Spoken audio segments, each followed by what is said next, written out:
আসসালামু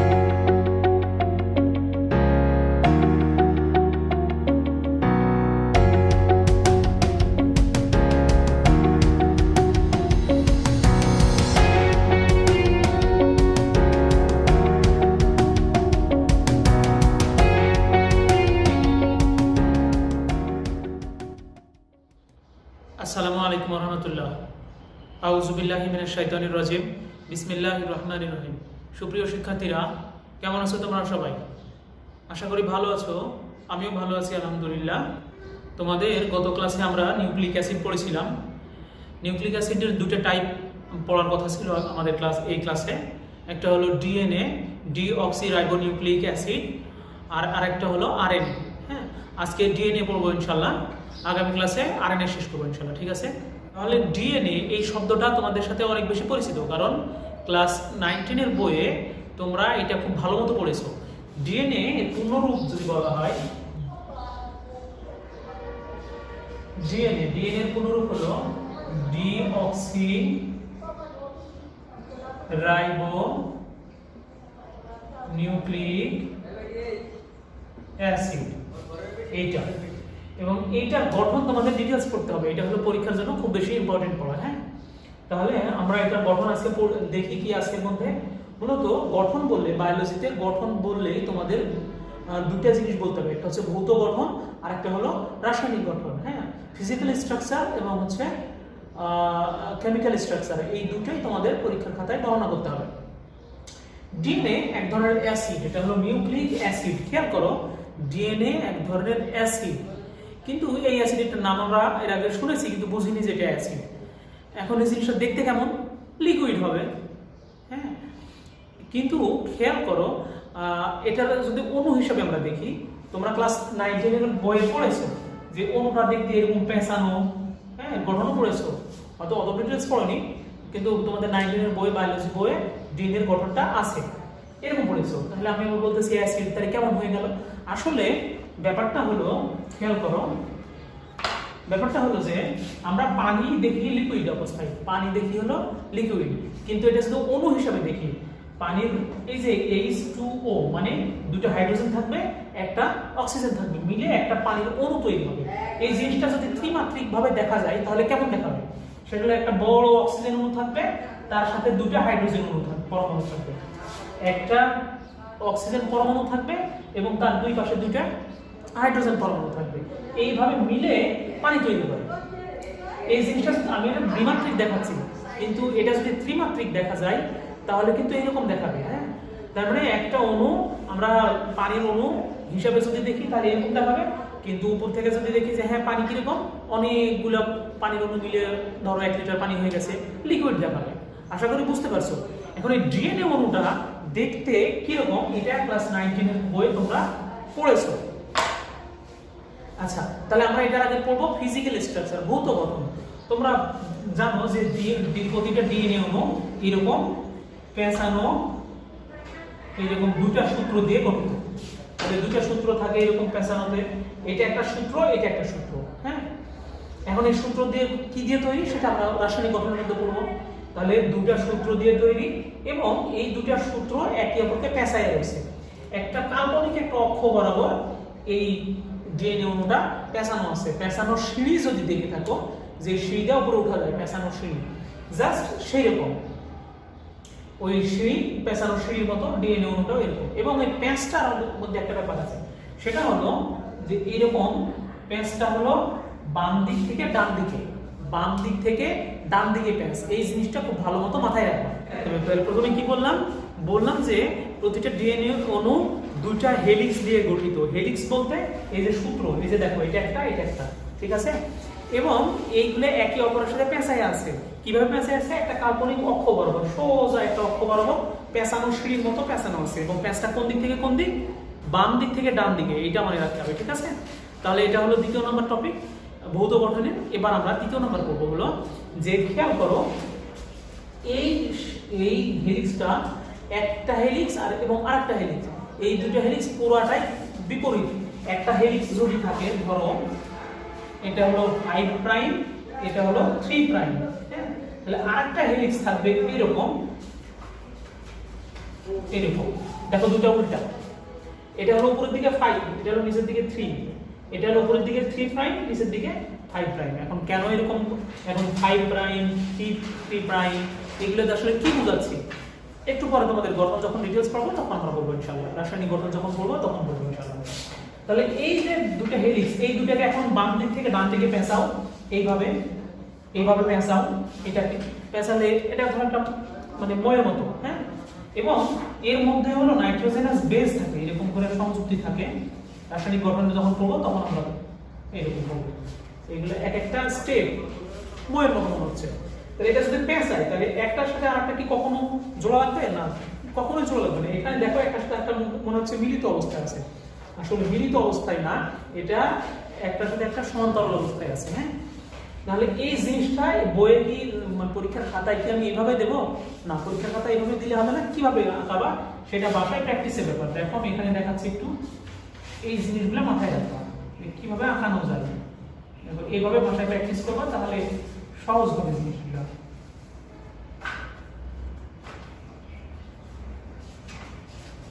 আচ্ছা,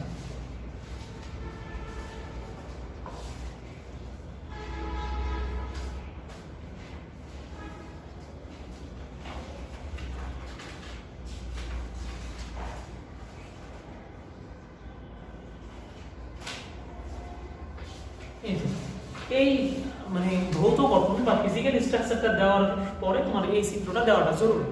এখানে দেখানো হচ্ছে যে দেখো একটা আরেকটার উপর দিয়ে কিভাবে গেছে এবং পেঁচগুলো কিভাবে আছে এটা বোঝা যাচ্ছে পরিষ্কার। হ্যাঁ, তাহলে এবং এগুলোর মধ্যে নাইট্রোজেনাস বেস থাকে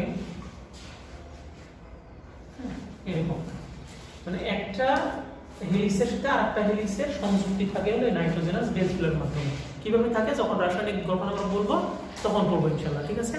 এরপরে হলো খেয়াল করো এই যে প্যাঁচগুলো আছে, এই একটা প্যাঁচ থেকে এই প্রতিটা প্যাঁচের দূরত্ব হলো, এক একটা প্যাঁচের দূরত্ব হলো 34 অ্যাংস্ট্রম।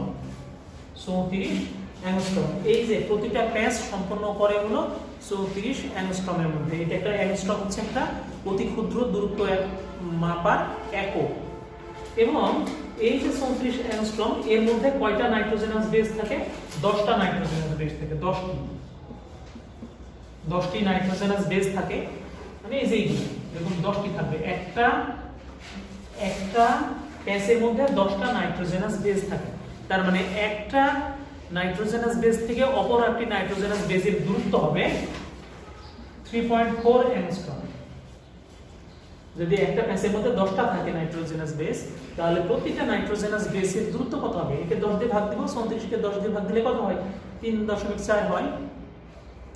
তাহলে আমরা এটা জানলাম। এবং আরেকটা জিনিস তোমাদের বলে নিই, সেটা হলো একটা হেলিক্স থেকে আরেকটা হেলিক্সের দূরত্ব, যে এখান থেকে এটার দূরত্ব কত, মানে এখান থেকে এই যে এই দূরত্ব আসলে কত? এটা হলো 20 অ্যাংস্ট্রম।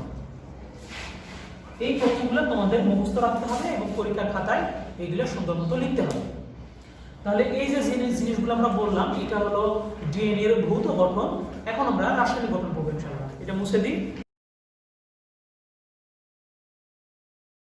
ডিএনএ এর রাসায়নিক গঠন পড়ার জন্য তোমাদের এই রাসায়নিক গঠনকে 3টা ক্যাটাগরি আছে, 3টা ক্যাটাগরিতে ভাগ করা হয়। একটা হলো, এক নম্বর হলো পেন্টোজ সুগার।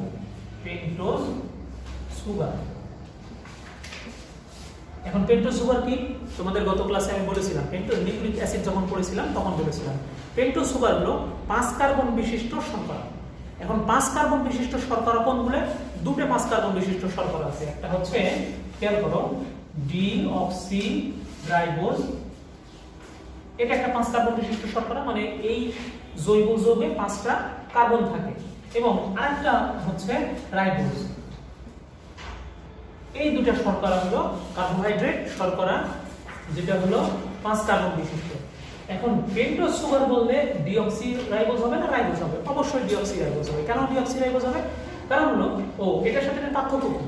পার্থক্য হলো গত ক্লাসে আমি বলেছি, পার্থক্য হলো এটার সংকেত হলো C5H10O4, এটা আণবিক সংকেত হলো C5H10O5।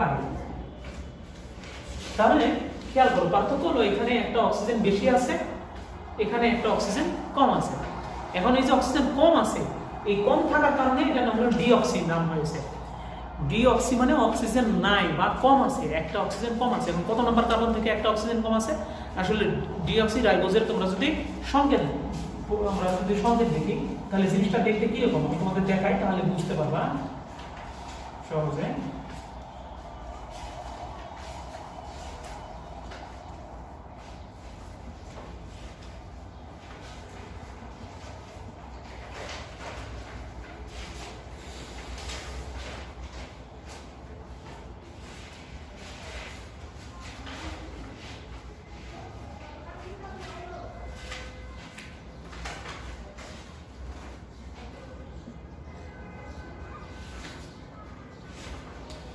দেখো এটা হলো 1 2 3 4 5, এটা হলো 1 নাম্বার কার্বন, এটা হলো 2 নাম্বার কার্বন, এটা হলো 3 নাম্বার কার্বন, এটা হলো 4 নাম্বার কার্বন, এটা হলো 5 নাম্বার কার্বন।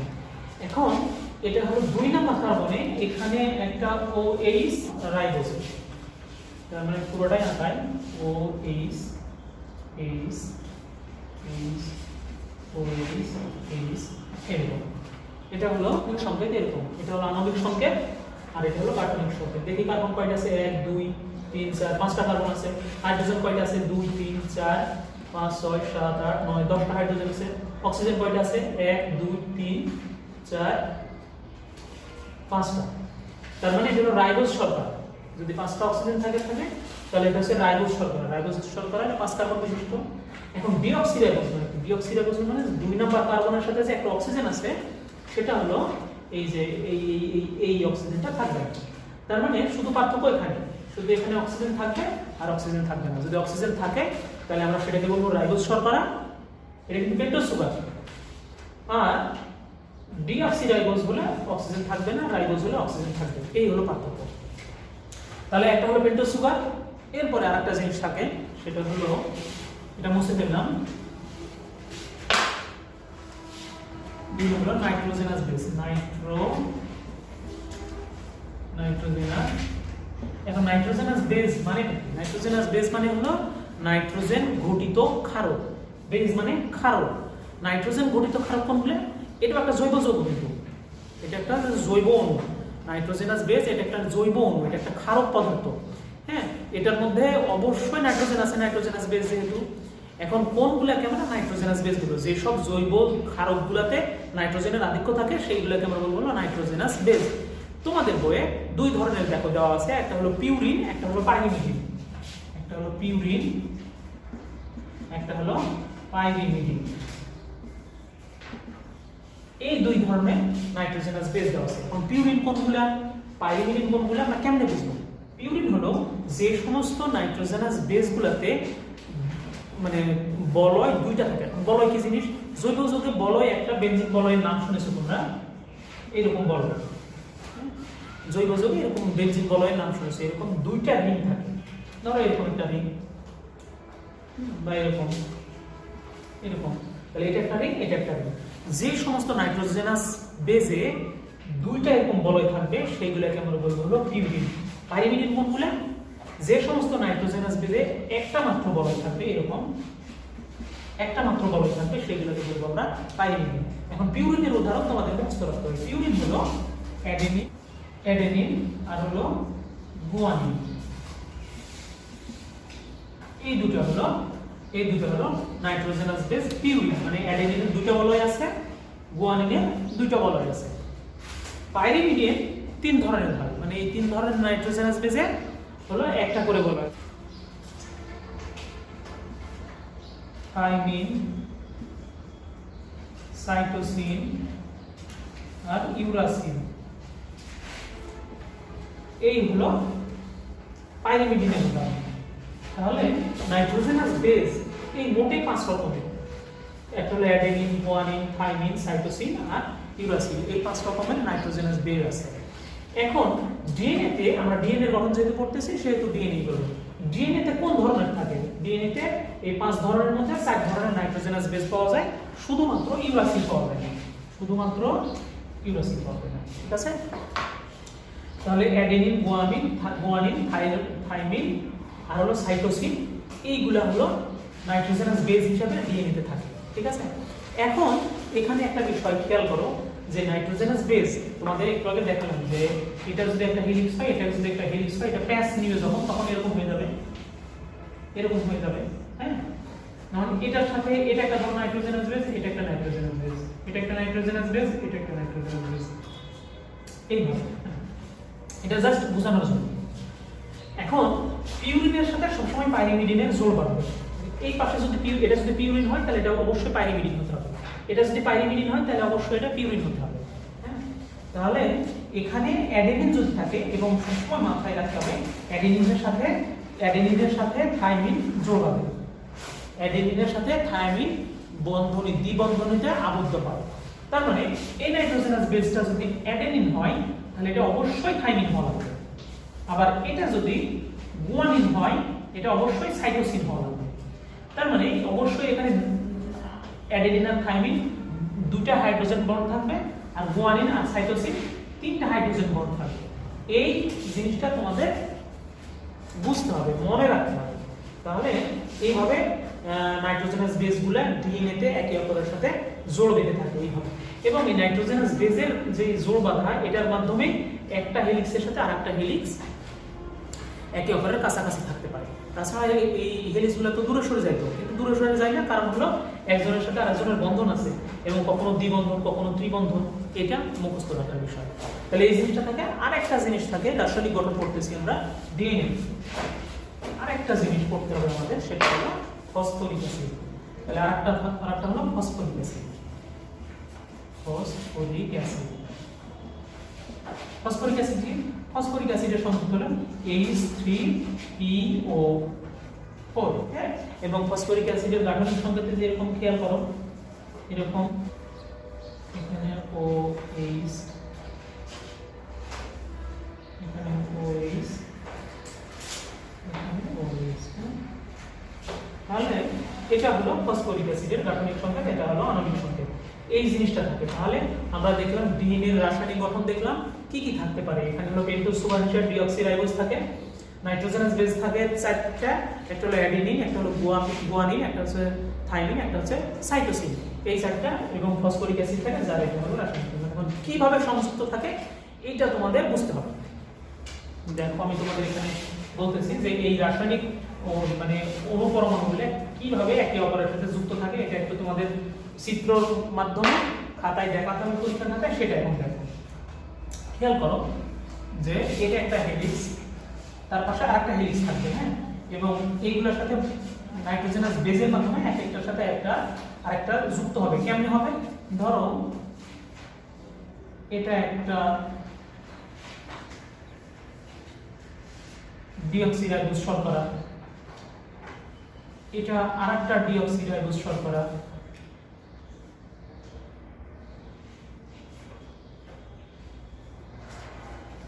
এটা আরেকটা ডিঅক্সিরাইবোজ শর্করা। খেয়াল করো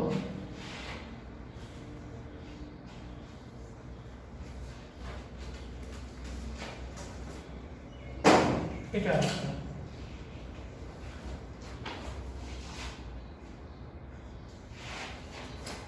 এখানে চারটা ডিঅক্সিরাইবোজ শর্করা। আসলে এগুলো কি দেখালাম? এগুলো ডিঅক্সিরাইবোজ শর্করা সংক্ষিপ্ত। প্রথমে যেটা ডিঅক্সিরাইবোজ যেটা আঁকালাম তার সংক্ষিপ্ত রূপে দেখালাম এটা। হ্যাঁ, এখন এই ফসফরিক অ্যাসিডটা থাকে হলো এই যে এখানে ফসফরিক অ্যাসিড থাকবে, এটার সাথে এই কার্বনের সাথে এটা যুক্ত হবে, এবং এই 5 নাম্বার কার্বনের সাথে এটা যুক্ত হবে। এটা কয় নাম্বার কার্বন? এটা 1 নাম্বার কার্বন, এটা এই কোণা 2 নাম্বার কার্বন, এটা হলো 3 নাম্বার কার্বন, এটা হলো 4 নাম্বার কার্বন, এটা হলো 5 নাম্বার কার্বন। আচ্ছা, একইভাবে এই 3 নাম্বার কার্বনের সাথে ফসফরিক অ্যাসিড যুক্ত হবে, এই যে এখানেও ফসফরিক অ্যাসিড যুক্ত হবে এই কার্বনের সাথে। তাহলে দেখো এটা হলো 3 নাম্বার কার্বন, এটা কয় নাম্বার কার্বন? এটা 5 নাম্বার কার্বন, এটা 1, এটা 2, এটা 3, এটা 4, এই কোণাটা হলো 5 নাম্বার কার্বন। তাহলে দেখো একটার সাথে আরেকটা যুক্ত হচ্ছে। এই যে যুক্ত হলো, এই যুক্ত হয়ে একটা আকৃতি তৈরি করলো, এটা চেইন আকৃতি, সূত্র তৈরি করলো। এইভাবেই এক একটা সূত্র তৈরি হয়। দেখো এটাকে আমি কিন্তু নাইট্রোজেনাস মানে বেস দেইনি এখানে। যদি নাইট্রোজেনাস বেস না দেই তাহলে এই পাশে আরেকটা সূত্র তৈরি হবে। এই সূত্রটা উল্টা মানে কি? এখানে দেখো অক্সিজেন নিচের দিকে আছে, উপরের দিকে আছে, ওই পাশে দিকে হবে আমাকে নিচে। তোমাদের উল্টা কেন সেটা বললাম আগে, যখন ভৌত গঠন করলাম তখন। তাহলে এটা হবে উল্টা, এরকম হবে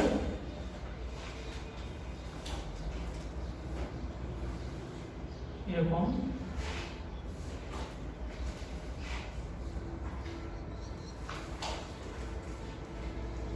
এরকম এটা একটা এইবার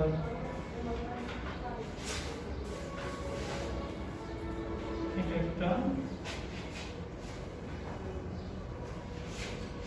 এটা একটা তার মানে খেয়াল করো এটা 1 number carbon 2 number carbon 3 number carbon এটা হলো 4 নাম্বার কার্বন এটা হলো 5 নাম্বার কার্বন একইভাবে এটা 1 নাম্বার এটা 2 নাম্বার এটা 3 নাম্বার এটা 4 নাম্বার এবং এটা হলো 5 নাম্বার কার্বন যুক্ত হবে কিভাবে দেখো এটা এটা ফসফরিক অ্যাসিডের সাথে 3 নাম্বার কার্বনের সাথে যুক্ত হবে এখানে 3 নাম্বার কার্বন এটাও একইভাবে যুক্ত হবে এটার সাথে এটা এখানে ফসফরিক অ্যাসিড থাকবে তার সাথে এটা যুক্ত হবে এবং খেয়াল করো যে এটা যদি 3 নাম্বার কার্বন হয় তাহলে এটা 3 নাম্বার কার্বন থাকা থাকতেছে এখানে থাকা থাকছে হচ্ছে 5 নাম্বার কার্বন এখানে 3 নাম্বার কার্বন থাকা থাকতেছে এখানে 5 নাম্বার কার্বন থাকা থাকতেছে কি করলাম আমি এখন এতক্ষণ ধরে এতক্ষণ যেটা করলাম সেটা হলো যে এটা একটা হেলিক্স এটা একটা হেলিক্স এবং এটার সাথে এটা যুক্ত হবে কেমনে যুক্ত হবে খেয়াল করো এটার সাথে একটা নাইট্রোজেনাস বেস যুক্ত হবে এটার সাথে একটা নাইট্রোজেনাস বেস যুক্ত হবে ধরো এটা অ্যাডিনিন তাহলে এটা কি থাইমিন হবে না কোনো কিছু হবে অবশ্যই থাইমিন হবে তোমাদের একটু আগে বললাম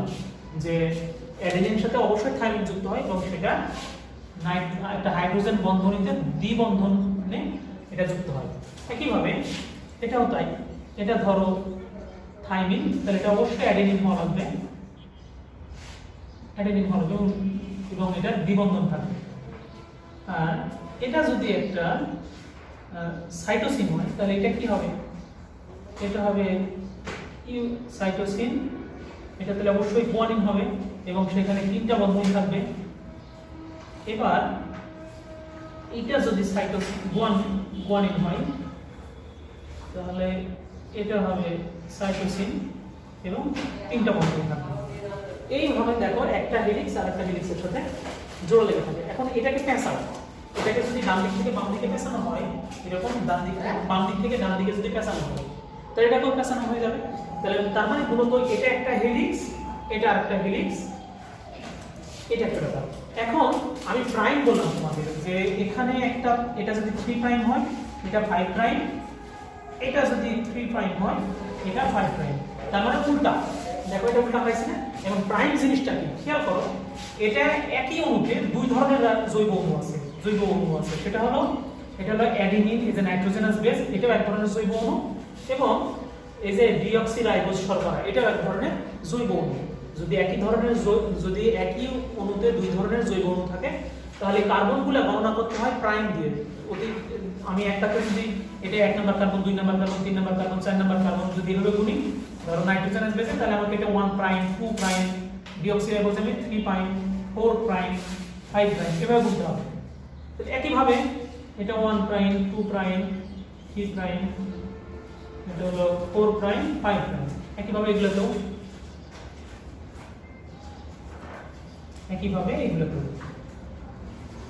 এটা হলো নিয়ম এটা হলো জৈব যৌগের নামকরণ কিভাবে করতে হয় কিভাবে কার্বন গুনতে হয় সেই নিয়মটা তোমরা কেমিস্ট্রিতে পড়েছো আমার বিশ্বাস তাহলে দেখো এই পাশে 3 প্রাইম ফাঁকা থাকতেছে এই পাশে 5 প্রাইম এই যে দেখো এই যে 3 প্রাইম 5 প্রাইম আশা করি বুঝতে পারছো কেন প্রাইম হয়েছে তোমাদের একটু আগে বললাম যে কিভাবে প্রাইমগুলো নির্ধারিত করা হয় কোন দিক 3 হবে কোন দিক 5 হবে এটা বুঝতে পারছো তাহলে এটা হলো ডিএনএ এর রাসায়নিক গঠন ডিএনএ এর ভৌত গঠন পড়লাম এবং রাসায়নিক গঠন পড়লাম তাহলে আজকের ক্লাস এই পর্যন্ত শেষ করি আগামী ক্লাসে তোমাদের সাথে আবার দেখা হবে ইনশাআল্লাহ আগামী ক্লাসে আমরা আরএনএ এর গঠন পড়ব ঠিক আছে সে পর্যন্ত সবাই সুস্থ থাকো ভালো থাকো আল্লাহ হাফেজ